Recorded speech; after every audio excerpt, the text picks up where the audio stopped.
Bonjour Anaïs. Bonjour Laurence.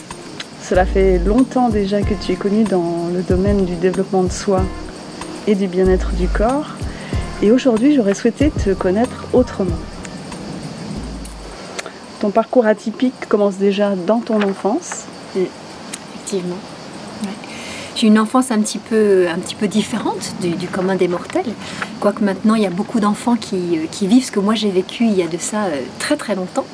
Parce qu'en fait, j'ai eu la chance d'être ballottée, on dirait, de pays en pays pendant toute mon enfance. Et je suis rentrée en France quand j'avais 25 ans. Et voilà, donc j'ai fait beaucoup de voyages en passant par l'Amérique du Sud, l'Afrique, les Caraïbes, l'Europe aussi. Et voilà, pour revenir finalement vivre en France et voilà, poser mes valises voilà, dans ce pays que j'aime, qui est le pays du Luberon. En fait, tous les voyages que j'ai eu la chance de faire, parce que finalement avec toi, avec mes parents, c'était un peu, c'était de la baroude quoi. En fait, tout le temps, on déménageait tous les, je sais pas, parfois tous les 2 ans, parfois après c'était au bout de 5 ans. Enfin, et donc j'ai eu la chance d'apprendre l'espagnol, j'étais petite. Après j'ai appris le tunisien. Après j'ai appris l'allemand. J'ai appris l'anglais. Et voilà, donc après ça ouvre, tu vois, ça, dans ta tête, ça te fait des ouvertures très différentes en fait. Ça te permet de connecter d'autres parties de voilà, ton cerveau, je pense. Et puis surtout, c'est que j'ai rencontré plein de gens, quoi. J'ai rencontré des gens très différents, plein de cultures différentes. Plein de cultures différentes, et je pense que ça m'a ouvert déjà à la connexion avec l'autre, tu vois, à la curiosité Oui, parce que quand on veut communiquer avec quelqu'un, on trouve toujours l'énergie et les moyens de communiquer. C'est ça. Ça demande un esprit curieux, mais en même temps, quand tu voyages, et puis je pense que je ne suis pas tombée dans cette famille tu vois, par hasard, donc il y avait certainement aussi peut-être cet esprit curieux, mais voilà, ça m'a permis de découvrir plein de gens différents, avec des cultures différentes, des gens qui pensaient différemment, qui vivaient à l'opposé de comment nous on vivait. Et ça m'a appris, je crois, aussi beaucoup l'humilité. Parce que tu découvres comment les gens y vivent et tu rentres dans un autre monde, tu vois les différences, tu apprends à accueillir les différences des autres. Et puis, c'est super enrichissant, quoi. Moi, j'ai eu beaucoup d'histoires de cœur avec tous ces voyages, en fait. Ça m'a permis de m'adapter et puis d'être super mobile. D'être mobile, ouais, d'être beaucoup dans le changement, tu vois. Et je pense que l'adaptation, c'est des voyages qui m'ont permis de développer cette qualité-là. De sortir aussi de tes zones de confort, parce que ce qui fait la richesse de la vie, c'est justement cette capacité à s'adapter en permanence. C'est ça. Et je crois qu'il faut aujourd'hui pouvoir s'adapter. Parce qu'il y a des transitions, il y a des mouvements qui sont super rapides dans l'évolution de ce monde sur plein de plans. Et si tu n'as pas cette capacité de t'adapter, ni cette volonté, parce que cette force de vie, parce que ça peut aussi se passer sur un plan physiologique, d'avoir cette force de s'adapter. Exactement, et c'est vrai. Et c'est vrai qu'on sait, hein, toutes les deux, que si on ne mange pas correctement, si on ne dort pas correctement, on amenuise nos capacités d'adaptation. Une adaptabilité plus... Voilà, qui pour moi, aujourd'hui, je trouve que c'est une force, en fait. Oui, surtout dans le monde très mouvant dans lequel on est. Ouais.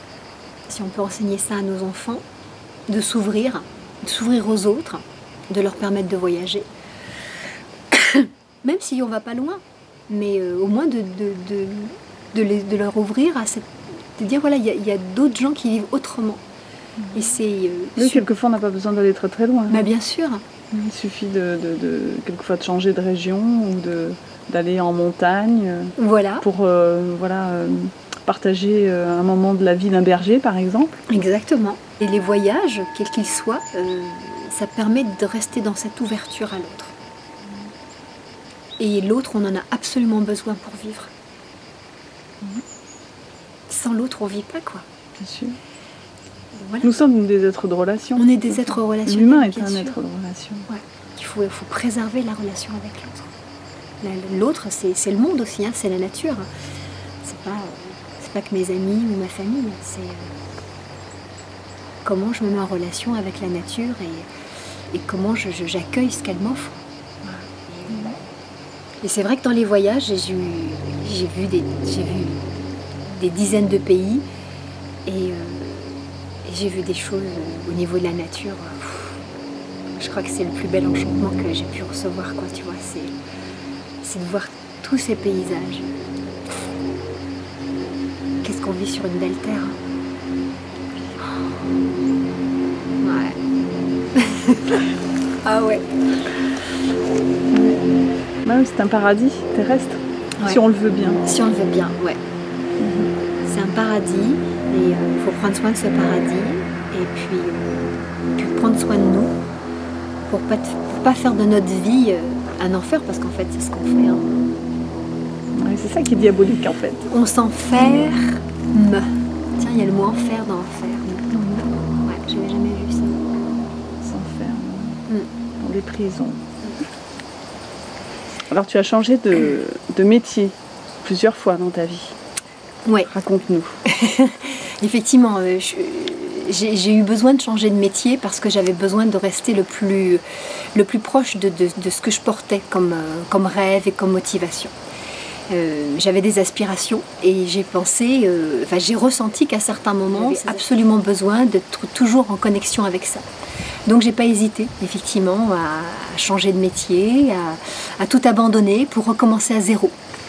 Ouais, des métiers qui quelque part m'ont tous permis finalement de m'amener vers là où je suis aujourd'hui. C'est incroyable la vie, comment elle te mène sans que tu saches finalement vers quoi tu vas tendre. Et puis finalement tu te rends compte que ce métier-là, plus celui-là, ça fait qu'aujourd'hui ça t'a déjà donné une expérience, ça t'a déjà ouvert une voie vers ce que je fais en fait aujourd'hui. Et voilà, donc effectivement j'ai changé plusieurs fois de métier malgré la pression familiale, la pression peut-être de la société, en tout cas les freins que ça amène, que tu automatiquement que tu subis. Mais je crois qu'il faut dépasser ça pour pouvoir être au plus près de son cœur, de ce qui vibre là, quoi. Et pour moi c'était essentiel pour pouvoir rester et me sentir le plus vivante possible. Donc, tout ce que j'étais en train de sentir en fait, c'est ta force de vie, cette dynamique qui t'anime, et puis cette joie qui émane de toi, qui est magnifique. Merci Laurence. Effectivement, quand tu parles de joie, la question qu'à chaque fois je me pose quand je bouge ou quand je vais changer de pays, ou quand je vais changer de région, ou même si j'ai eu envie de changer de métier, c'était est-ce que ce que je fais me donne encore de la joie ? Est-ce que ça me fait encore plaisir ? Et voilà. Et si la réponse est non, si je sens que c'est vraiment uniquement une question de mental ou de confort matériel, je me détourne, je ne m'intéresse plus. Voilà, il faut qu'il y ait quelque chose qui vibre et qui soit vraiment d'un autre ordre pour me donner le plaisir de faire ce que je fais. Et c'est vrai que dans ce travail de thérapeute que j'exerce maintenant depuis une vingtaine d'années, eh bien, je connecte toujours la joie, le plaisir, la motivation, l'engouement de continuer. Et puis c'est hyper nourrissant. Alors tu dirais que la joie est le fil conducteur de ce ou l'élément principal qui t'anime ? Ouais, je pense. Ouais, je pense. En tout cas, même s'il y a des fois, parce que je pense que pour tout le monde c'est pareil, hein, qu'on soit thérapeute ou qu'on fasse autre chose, il y a des fois on perd effectivement le fil de la joie, mais c'est de pouvoir apprendre à le reconnecter, parce que ça se nourrit, la joie. Je pense. Hein, en tout cas, moi j'en fais l'expérience et voilà. Je pense que toi aussi, tu as pu... La joie se cueille, le bonheur se cultive, paraît-il, disait Bouddha. Voilà, voilà. Merci Bouddha, parce que je suis tout à fait d'accord avec lui. Hein. Ouais, le fil conducteur, c'est la joie, le plaisir de faire des choses. Et c'est ce que j'essaye de proposer, c'est ce que je propose dans les stages, dans les séjours que j'anime, et même en cabinet. quand je pratique même l'acupuncture ou la psycho, voilà, j'essaye de donner ça. D'ailleurs, souvent je travaille, je chante, et voilà, il y a bien nombre de fois où quelque part on rit aussi avec les patients, même s'il y a des situations qui ne prêtent pas à rire. Mais en tout cas, voilà, il y a ça qui émerge la plupart du temps, un bien-être et une joie. Ouais. Alors Anaïs, dans ton travail au sein de ton cabinet, lors de tes stages et des séjours que tu proposes, quels sont les autres fils conducteurs, les autres éléments fondateurs de ton travail? L'autre fil conducteur, en plus de ce plaisir de faire les choses et d'être dans cette joie, hein, parce que je pense que chaque être humain est né avec la joie, et simplement, effectivement, comme dit Bouddha, il faut la cultiver.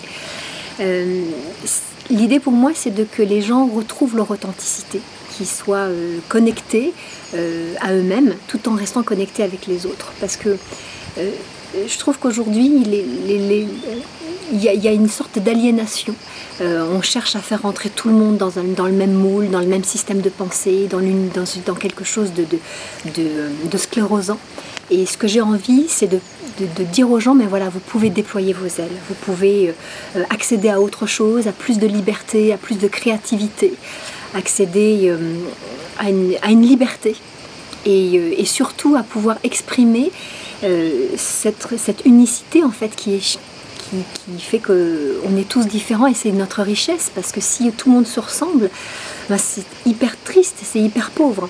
Donc c'est de se permettre de devenir plus authentique, d'être plus dans la créativité, tu vois, exprimer qui tu es, qui tu es vraiment en fait. Voilà. Ce qui t'anime principalement, c'est aussi faire éclore le meilleur de chacun. Ouais, bien sûr. Bien sûr, c'est sûr que moi j'ai eu la chance dans mon parcours de partager différentes formations avec des gens très chouettes. Je pense à Jacques Salomé, je pense à Anne Givaudan, je pense à la voix de Arnaud Desjardins par exemple. Voilà, donc toutes ces voix m'ont permis effectivement de faire éclore le meilleur de moi, et c'est ce que j'ai envie de partager aujourd'hui. C'est aussi permettre aux gens de reconnecter la confiance dans ce qu'ils sont de plus beau en eux en fait. Et voilà, de retrouver le plaisir de faire, le plaisir de communiquer, le plaisir d'être tout simplement. C'est un programme vraiment magnifique. Hein. Alors Anaïs, comment s'articule ton travail? Quels sont les axes de ce que tu proposes? Alors il y a deux axes dans mon travail principalement. Il y a l'axe de la santé du corps et celui de la santé relationnelle. En fait, ce sont deux thèmes qui sont inséparables, hein. Le corps, l'esprit, la relation à soi, la relation à l'autre, c'est indissociable, il me semble. Le corps, c'est notre temple de vie en fait. On n'en a qu'un, et il va falloir le mener jusqu'au bout. Tu vois, si tu n'as pas une santé qui est solide, tu n'as pas de projet de vie. Donc c'est vraiment essentiel de passer par la compréhension de comment fonctionne le corps, de qu'est-ce qu'on peut lui donner de meilleur pour pouvoir justement voilà, aller le mener le plus loin possible et dans le meilleur état. Donc en fait, j'ai découvert que il y avait une méconnaissance par rapport à ça, et que je pouvais apporter moi mon petit grain de sel en ayant étudié déjà la médecine chinoise pendant une dizaine d'années, en ayant étudié l'hygiénisme avant la médecine chinoise aussi, et puis et en ayant confronté et expérimenté tout ce qui est cette santé du corps grâce à ces deux visions qui sont complémentaires, hein, qui ne vont pas jouer sur le même niveau mais qui sont complémentaires. Donc l'idée pour moi, c'est de permettre aux gens, par des choses simples, de comprendre comment fonctionne leur corps et de pouvoir leur donner des clés pour pouvoir mieux s'alimenter, pour pouvoir mieux se soigner d'une façon la plus naturelle possible. Donc ça va passer par la nutrition, ça va passer par les ateliers culinaires et par l'apprentissage des huiles essentielles. Donc ça, c'est pour le corps. Ça me paraît vraiment très précieux tout ça. Ouais, mais écoute, les gens aiment bien. C'est précieux. Quand je donne ces cours-là, j'essaie d'être le plus simple possible parce que ce qu'il faut, c'est partager en fait une connaissance que tu as expérimenté sur toi, sur ton corps, bien entendu, dans ta vie, évidemment, concrètement. Concrètement, parce que j'ai eu des soucis de santé et c'est quelque part certainement ça aussi qui m'a poussée à aller chercher des réponses. Et voilà, donc je peux... En fait, quand je propose quelque chose à quelqu'un, c'est parce que je l'ai expérimenté d'abord. Voilà. Donc, comme les chamans. Ah oui, ils font comme ça aussi. Oui. Donc je partage mes connaissances avec, j'espère, le plus de simplicité possible. Je ne me prends pas la tête. J'essaie de rester authentique, d'être le plus généreuse possible là aussi. Et voilà, donc de partager le plus de choses. Voilà, tout ce que je sais, de le donner. Donc ça, c'est pour la santé du corps. Et puis pour ce qui va tourner autour de la santé relationnelle. Alors ça, c'est un thème qui est très à la mode, le couple, la santé relationnelle du couple. Ouais. Comment on se sent dans la relation, comment être plus heureux dans la relation, comment être plus vrai dans la relation. C'est vrai. Rester vrai dans la relation tout en restant authentique à soi-même. Et ça, c'est quand même c'est assez compliqué quelque part de pouvoir jouer là-dessus et d'être vrai avec soi et complètement avec l'autre. Donc moi, c'est un thème qui me passionne depuis toujours, hein, depuis l'enfance, je pourrais dire. Puisque j'ai mes premières expériences de thérapeute, voilà, je les ai faites depuis que j'ai 9 ans en fait. C'est extraordinaire. J'ai été thérapeute, depuis l'âge de 9 ans, sans en mettre ce mot-là, tu vois, mais j'ai recueilli des confidences, les gens venaient me parler de leurs soucis, enfin, voilà, j'ai eu la sensation d'avoir un immense coffre à l'intérieur de moi où les gens venaient parce que il y avait peut-être une écoute particulière et en tout cas, ils savaient que quand ils me diraient quelque chose, il y aurait le secret, voilà, qu'il ne serait jamais trahi dans la parole qu'il m'offrait, quoi. Donc je pense qu'il y a ça, et puis voilà, peut-être aussi une façon d'être qui a... Et puis peut-être que déjà ça a tracé ma voie, tu vois, pour être thérapeute. Et dans ta façon d'être, pour moi, ça serait déjà une grande écoute. Donc tu parles de grand coffre, moi je voyais une grande oreille et un grand cœur. Voilà, l'oreille au cœur, ou le cœur dans l'oreille. Oui, on peut le voir comme ça aussi. Ouais. C'est vrai que, voilà, et savoir écouter, c'est savoir s'oublier. Ça c'est vraiment, je crois que c'est important. Parce que si on est tout le temps connecté à ce qu'on ressent, en fait on n'est plus avec l'autre. Donc le thérapeute, à mon sens, il doit pouvoir s'oublier pour être complètement avec l'autre. Et c'est sa qualité d'écoute qui va faire que l'autre va alchimiser sa douleur, sa souffrance ou voilà, sa problématique. Et ça, c'est la voix de Carl Rogers, hein, voilà, qui m'a influencée dans cette qualité d'écoute, dans cette empathie, voilà, qui avait besoin simplement d'être un petit peu plus travaillée, parce que je pense que l'empathie, je crois que c'est une qualité naturelle. Oui, il me semble que c'est une qualité naturelle pour... Et après, à nous de la travailler et de la sublimer. De la sublimer. Waouh, c'est beau ce que tu dis. Non mais c'est ça. Donc la relation de couple, elle m'a toujours intéressée, parce que je trouve qu'avec le couple, c'est vraiment l'endroit excellent, le meilleur endroit pour travailler sur soi, parce que l'autre, il a l'art de te faire sortir de tes gonds, de venir appuyer là où ça fait mal, et quand on a le courage de venir chercher ce que l'autre a simplement réveillé, parce qu'en fait l'autre ne fait que réveiller des blessures qui étaient déjà là, eh bien on peut vraiment avancer avec à grands pas, et le couple permet ça, et je trouve que c'est vraiment un beau lieu pour travailler sur soi, tout en apportant... On pourrait dire que le couple est une relation de croissance. Ouais. On est là pour se faire du bien, mais en même temps, on est là pour se connaître. On est déjà là pour se faire du bien. Moi, je pense que quand on se promet une belle relation, c'est pour le meilleur, et certainement pas pour le pire. Même si c'est souvent ce qu'on traverse, hein, voilà, des moments super difficiles, mais en même temps, ces moments super difficiles, ils nous, effectivement, comme tu dis, ils nous permettent de croître. Et si on arrive à dépasser ça, on peut faire de très jolies choses.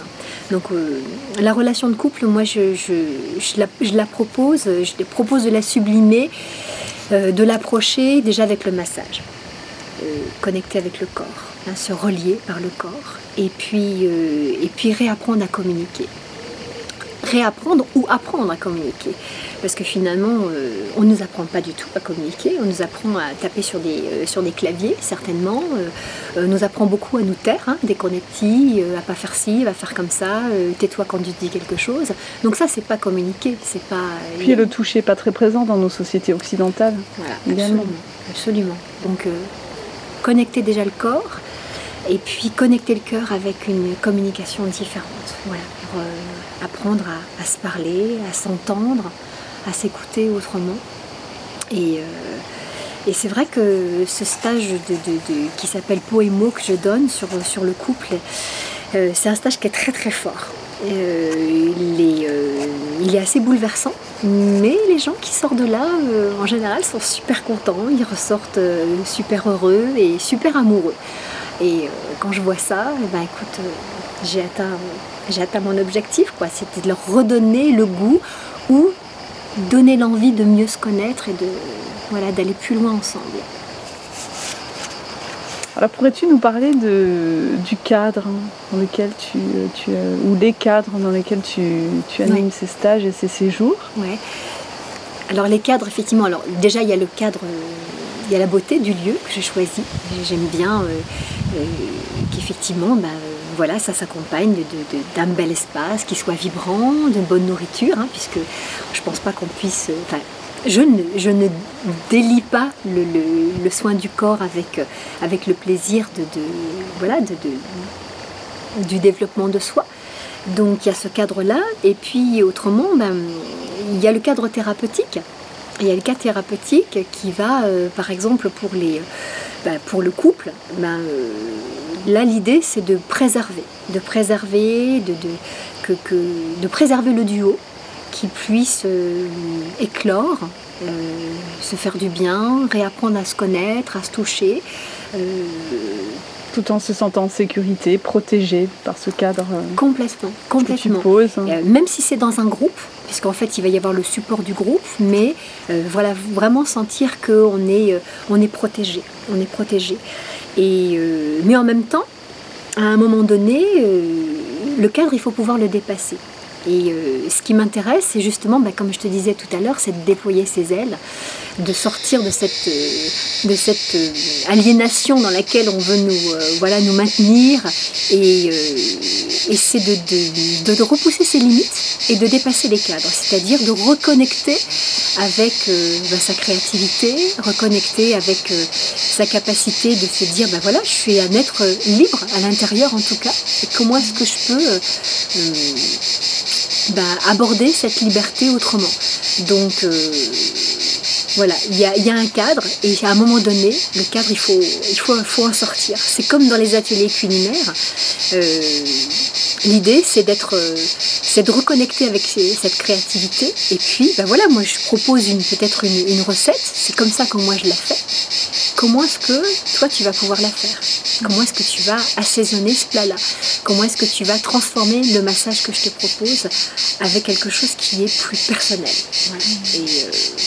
Voilà. Et c'est mettre sa couleur, en fait, dans tout ce qu'on fait, mettre sa propre couleur.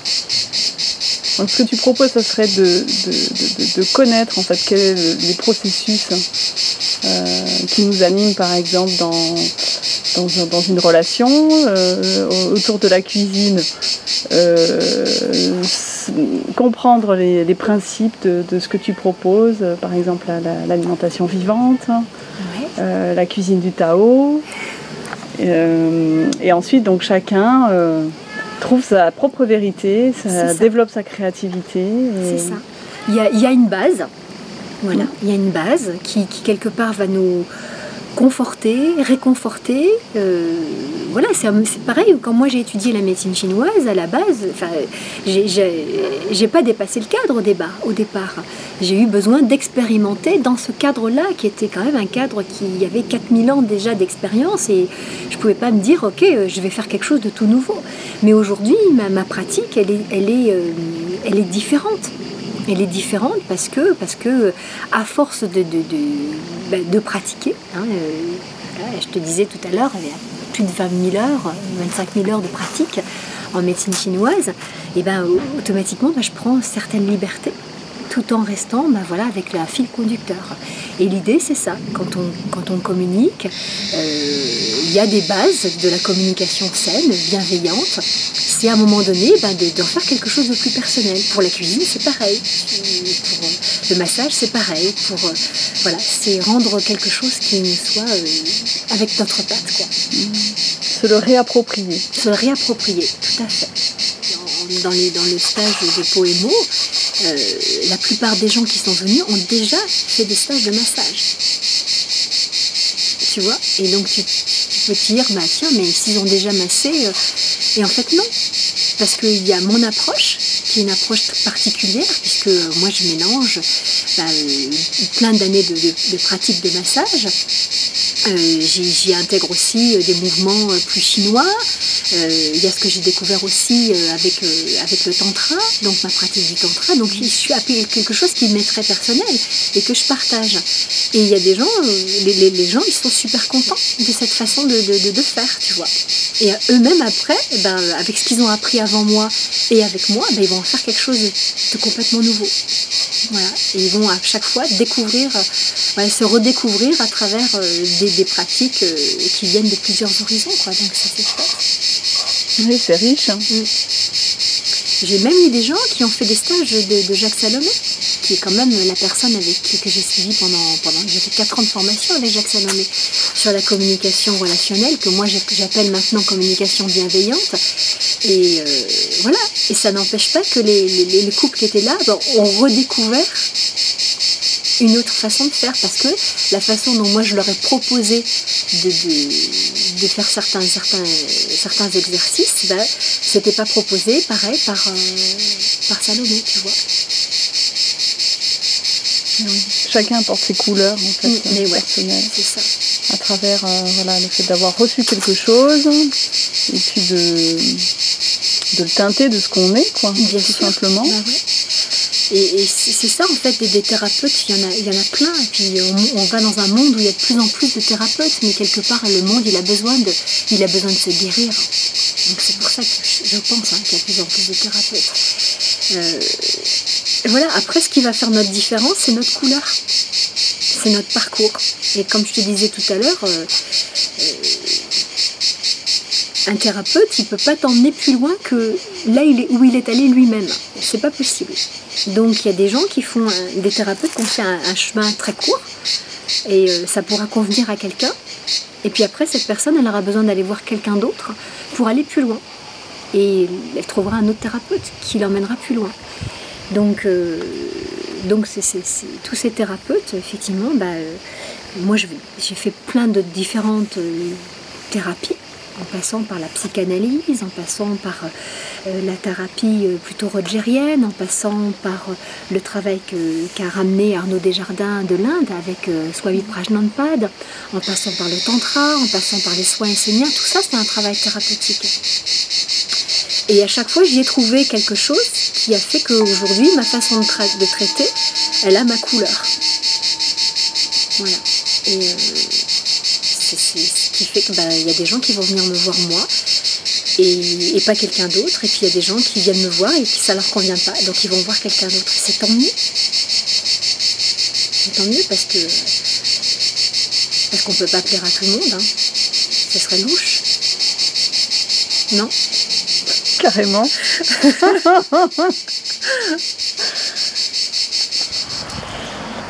C'est un très beau parcours, Anaïs Braque.